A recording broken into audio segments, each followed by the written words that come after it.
where around the world was asset management being, or I should say ISO 55000 being implemented. And what was interesting there was that there were 4 countries that stood out: Japan, the Netherlands, Australia, and the UK. They had like 10 times more certified organizations than anybody else. So a year or so later, I got interested in following up on that and learned that I became actually fascinated with the question, what is it about these 4 countries that has caused this much greater adoption of ISO 55000? And that got me to take a closer look at those 4 countries, which brought me back to Australia. And so I shared a paper with Peter, and he gave me lots of great information. And then about a year ago, I learned about the national infrastructure plan for Australia, and then subsequently a state, the New South Wales infrastructure plan. And I thought, oh my God, you know, a national infrastructure plan is what the United States desperately needs, but we're not, we're just not set up to do that. So yet. Now that's one of the things that the National Asset Leadership Strategy is trying to work toward, but we're not there. We hope we're on a good path. But anyway, I thought, well, the best person to talk about why Australia is where it is Peter Kohler. He was in the middle of a lot of why it is where it is today. And so with that, I would like to introduce Peter Kohler and ask him to tell us more about this. 20 years ago, and if you want to take a trip in Sydney, you'd actually using public transport, you'd go and maybe you should train or a bus or drive or a taxi, or sometimes even if you want to risk yourself 20 years ago, ride a bike. Nowadays, and they were all different agencies that essentially competed with everyone in the organization, and it was very common 20 years ago for rail to compete with road and road to compete with rail, and saw each other that way. Nowadays, that is not the case. All transport now comes under one cluster. And so there's an overarching structure given to the whole transport, the state of transport in all the states, most of the states in Australia. So there's been associated with the development of these infrastructure strategies and plans has been a move within government to realise that you shouldn't think of roads and rail as separate. You should think of them as a coordinated set of activities. You probably recognise that phrase, coordinated set of activities. Well, that comes from the definition of what is asset management from the ISO 55001 standard. So yes, my name is Boudewijn. With a name like that, as you can see, I'm Dutch, but I actually live in Canada. I'm actually Peter's evil twin in Canada. We were comparing notes earlier today, and essentially what he does in Australia, I do in Canada, very simply speaking. So that will suffice as introduction. My task now is in 5 minutes to cover the whole rest of the world. Peter talked about Australia for 35 minutes, and I need to cover the whole rest of the world in 5 minutes. So that'll be interesting. I think, Jack, you mentioned that there's 4 countries that stand out when it comes to certification, at least, and therefore let's start with those. So I think Australia is covered. That leaves us the 3 other ones, and you can ask very quickly, like, why are the 3 other ones so hot? And generally speaking, it boils down to the usual thing, that is, there is a burning platform somewhere. And in the case of Holland or the Netherlands, my home country, it's very simple. We're natural asset managers for the good reason that most of the country is under sea level, and therefore, if you don't look after your assets, the country will be gone, because we're literally pumping out water every day. So that creates this culture which Peter was mentioning, and also creates a national consensus on the fact that you have to look after the infrastructure because it is vital. It literally is vital for the country. Otherwise, we have no country. So that makes it very simple. With that, what you find indeed in the Netherlands is there's national consensus. They're good at asset management. They've been looking very carefully at it for a long time. They've been copying the Brits, actually, to a large extent, as far as the taking the lead in best practices, etc. Provincial governments, generally speaking, are starting to kind of adopt their own strategies and actually getting certified in many agencies. Utilities are forced to be certified, or pretty much, if they want to continue operating. The national government is not as visible. So at the national level, yes, there is a national consensus, but there is not really a very strong national infrastructure plan. Like, for instance, like Peter was mentioning, there's a broad consensus, but it hasn't been written out as such, if you wish. So that's the Netherlands very quickly.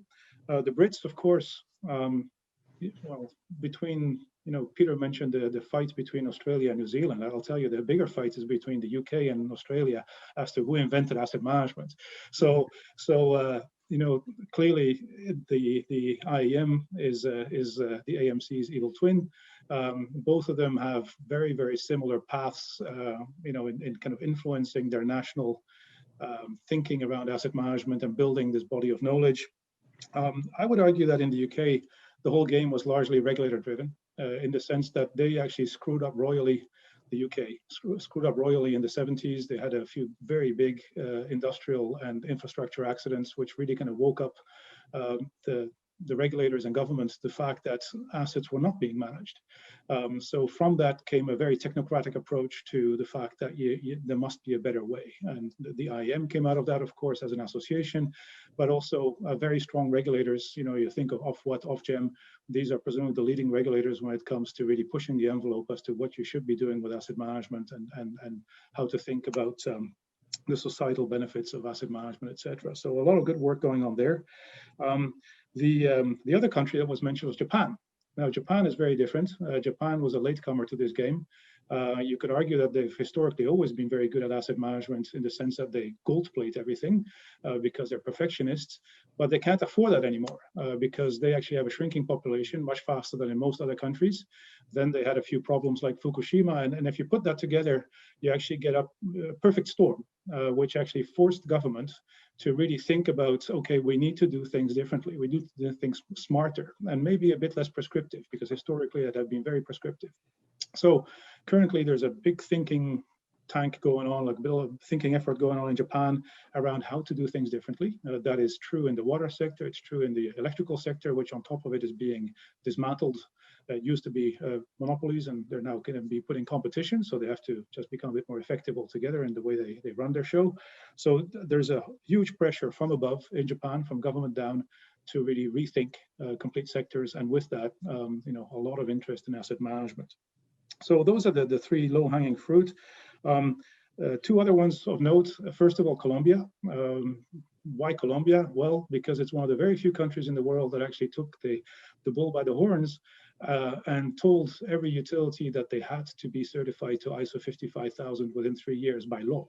So all of a sudden, that of course creates a dynamic in the country which forces literally every utility, and by extension, some government agencies, to start looking into this in earnest and to really adopt asset management very quickly. So that's an interesting little example. And actually, there's a few other countries in South America which are looking very carefully at the Colombian example. Peru comes to mind, Ecuador, who might well come up with similar legislation. So that will essentially kind of force the whole game top down from the government down. And the other country, of course, I'm going to finish with the other country, that's Canada, because the question was indeed what's going on in Canada. So Canada, to me, is a bit of a mixed bag. On the one hand, they look a lot at the UK, of course, no surprise, where the Queen is still the Queen here. So basically, we look at the UK for by way of example of what's going on there, best practices, etc. But we are a federal country, very much like the US. So we're kind of sitting in between. And with that, what you'll find in Canada is actually that our forte has become municipal asset management.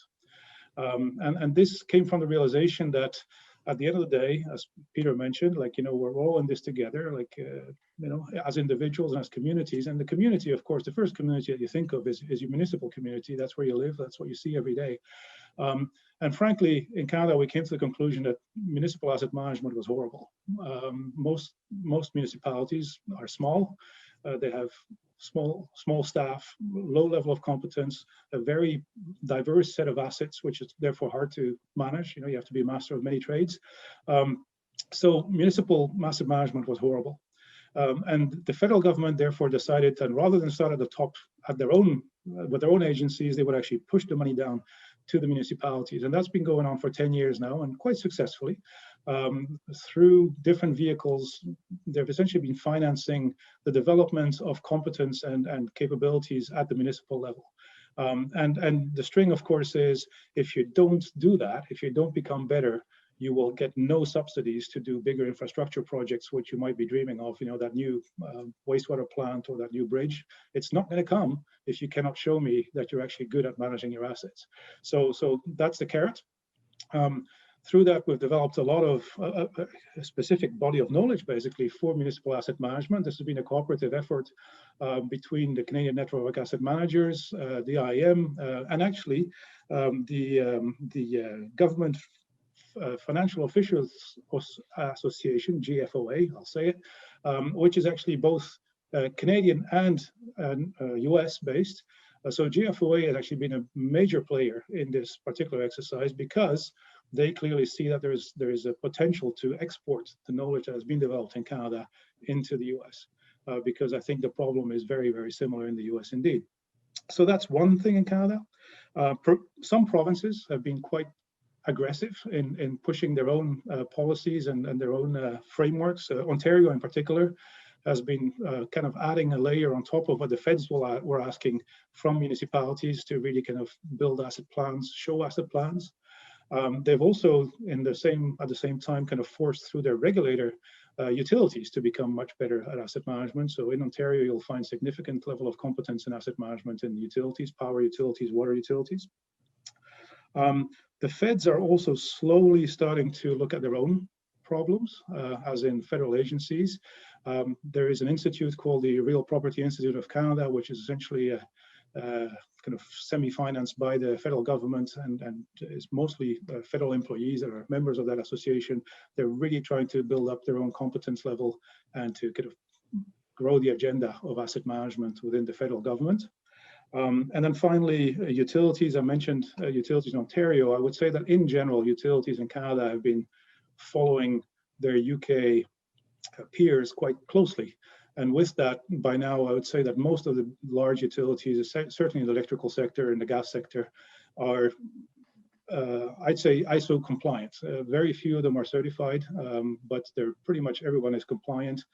Bear in mind that in Canada, most utilities are, or a lot of utilities are still Crown corporations. So basically, they're owned by the province. So again, the pressure is there. But even the privately owned or investor-owned utilities are following suit because now it's become a bit of a dynamic that everybody has to follow. And then last quick comment, ISO itself. One big shift that we've seen, and I think it ties in again with some of what Peter was saying, is the push for sustainability. And I talk about sustainability here in the context of, the environmental sustainability, not sustaining your assets. What we're starting to see in the last year is very different angles within the ISO community, not ourselves, not 55,000, but certainly in the finance community, growth and interest in the fact that, finance should be sustainable finance. And that, of course, opens for them the question mark is, okay, well, every time, therefore, we make a decision, it's not only about the money, it's also about the environment. To which our answer has been, as clever asset managers, we've been thinking about this for years. And actually, it's not about the environment, nor about the finance, it's about everything, right? Like, we look at it through the 6 capitals model or through the triple bottom line. We look at the SDGs from the United Nations. We've been thinking about this for years. So all of a sudden, the asset management community within ISO is in a kind of leadership position all of a sudden, because we've been working on these multi-criteria decision analysis problems. We've talked about value. We've talked about decision-making, trying to please all the stakeholders basically within our community for a long, long time, for reasons that Peter mentioned. So all of a sudden, our importance within the ISO community and influencing others to think about this in a much broader sense has grown significantly the last year, which is extremely encouraging. And with that, I will shut up. That's really great.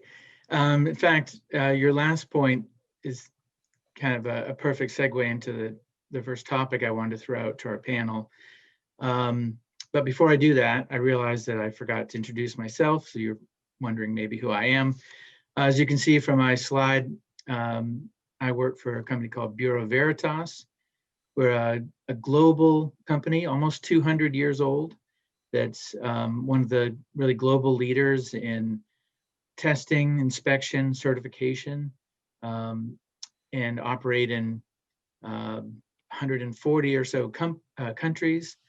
In North America, we have that same sort of range of services from sort of, every industry, oil and gas and municipal government, doing all that sort of stuff. And asset management is a big growth area, a great big focus area for our company. And ISO 55000 plays into that naturally in our certification group, but also in our asset management group. Also a senior fellow here at ALN, been involved here for maybe 5 or 6 years, it feels like. And one of the experiences I have is that every session, the webinar, anything that we ever do, I always feel like I learn something, because I'm always connecting with people who are expressing this asset leadership or asset management in some different context or different industry. But I will say that last week, on Tuesday afternoon, the session that we had there with Cecilia Moet and Mark Morial, Eric Brown from DHS, Hugh Sinclair from WSSC. These folks took on an aspect of asset management that really had not occurred to me in a big way, and that is, it's sort of I'll say the social justice side of things. So Mark Morial is president of National Urban League, really introduced this idea, and I'm paraphrasing, of looking at all of the decisions that have been made, and essentially getting back to that asset leadership. These decisions to either make it difficult for sort of racial equity to prosper in the country, have all really been asset management decisions. And so disenfranchisement, home ownership, I mean, the list could go on, and I encourage everybody listening right now to go and listen to those recordings on the website, because it was eye-opening for me. So to our panel, especially with this international view, where are you seeing, and I'm going to start with you, Boudewijn, because you've looked at, your task today was to sort of look at across the whole world. Sustainability, absolutely. But to what degree is social justice, being understood in the asset management community? Yeah, that's a great question. I do think it is extremely variable, and stereotypes come to mind. Like when you think of it, of course, like presumably at one end of the scale you have Japan, where that is something which is not understood at all. I think there is still a lot of work to do there. And at the other end, you have countries which are much more inclined to think that way. And actually Canada, frankly, in that regard is doing pretty well.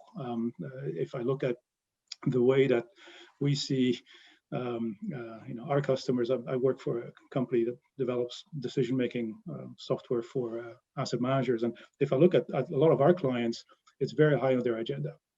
And it's something that they are trying to really build into their decision-making frameworks in the context of making asset management decisions.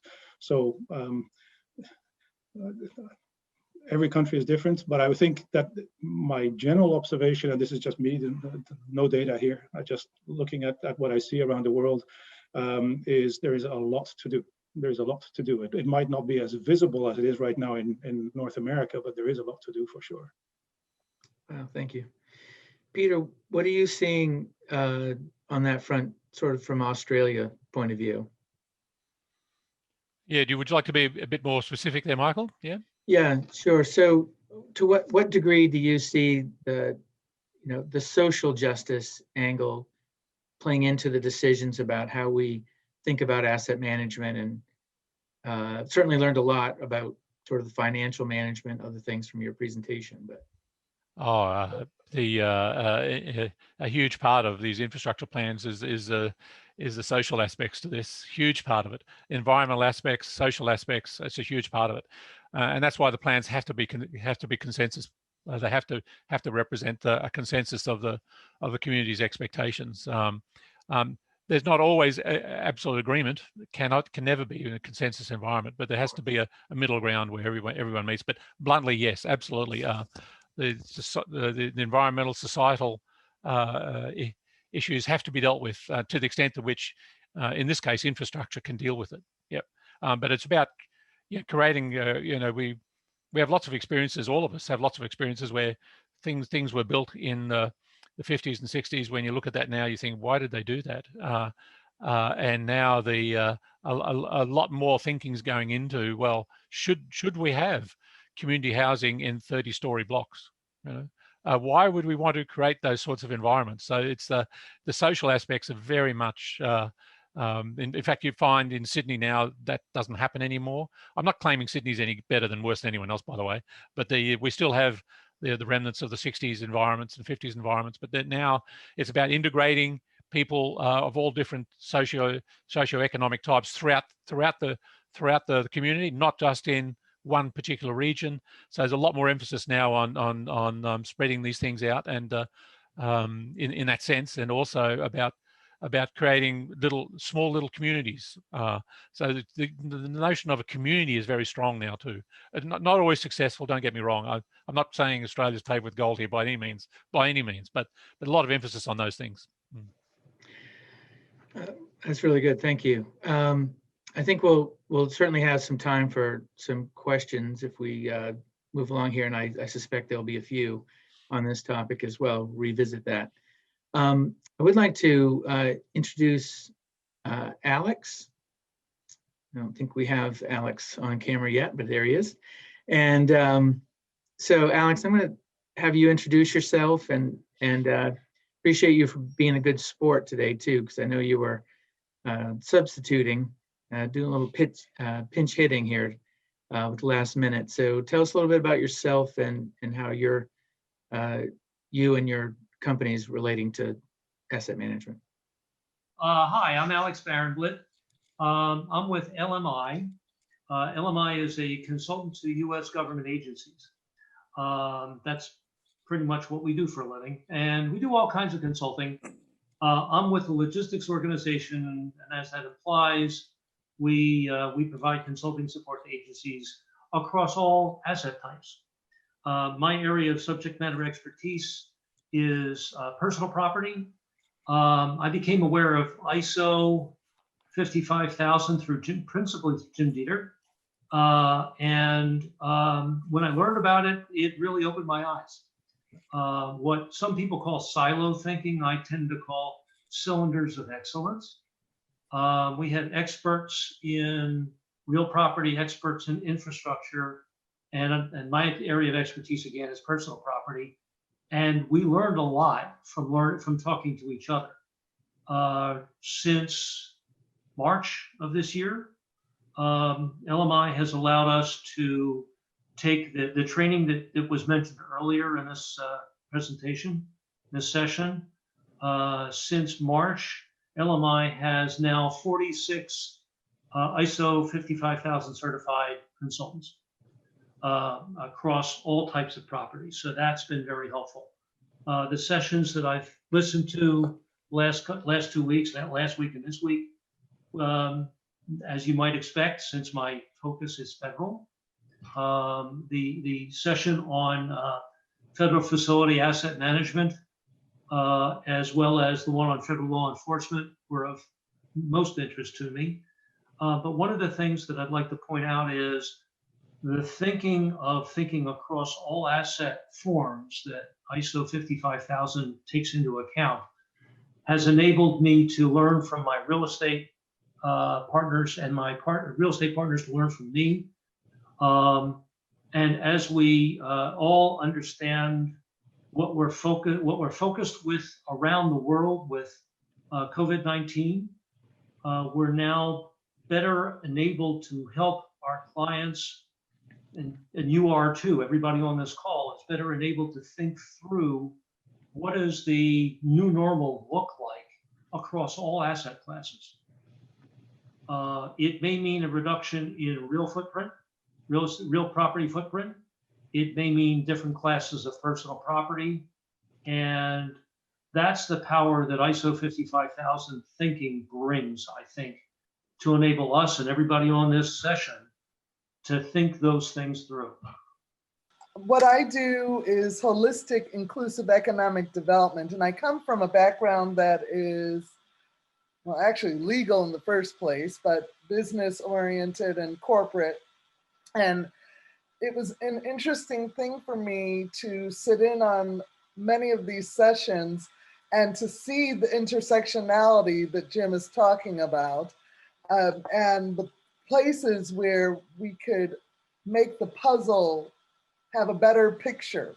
When we talk about the silo thinking, it's not silo thinking. I really liked Alex's way of putting it, the cylinders of excellence. People are so concerned with what is their role in any company, organization, government, municipality, it doesn't matter. They're laser focused on getting what is their job done. And asset management is a coordinated activity, coordinated and inclusive activity. And that's one of the things that the best cases that were shared really showed. When you think about the Brazos regional river, the BRA, I kept saying BRA, BRA, and also the hospital network story that talked about how they internalized the ISO 55000 series and understanding of the importance of asset management. That was just wonderful, a wonderful explanation of implementing ISO 55000 that was given in those two instances in particular. But for me, I love what Peter said today, that his job is to get people talking. And for me, I like to say, Peter, that I'm a diva, a dialogue, innovation, vision activator. So with that, when you start looking at what are the assets, it really is finding ISO 55000 as a system that allows people to have a common taxonomy of language and a culture of valuation and being mindful and thoughtful about what the assets are that you have, who are they for, which Mark Morial said it was all about being for the people. It's always the end user that you're really supposed to be worrying about at the end of the day, who your customer is and the like. And so finding a way to take us out of our very focused vision, which is what everybody always does, and move us into a more strategic mindset is what I think ALN has the opportunity to do with ALN's leadership network concept versus the actual management of the assets and the implementation and the like.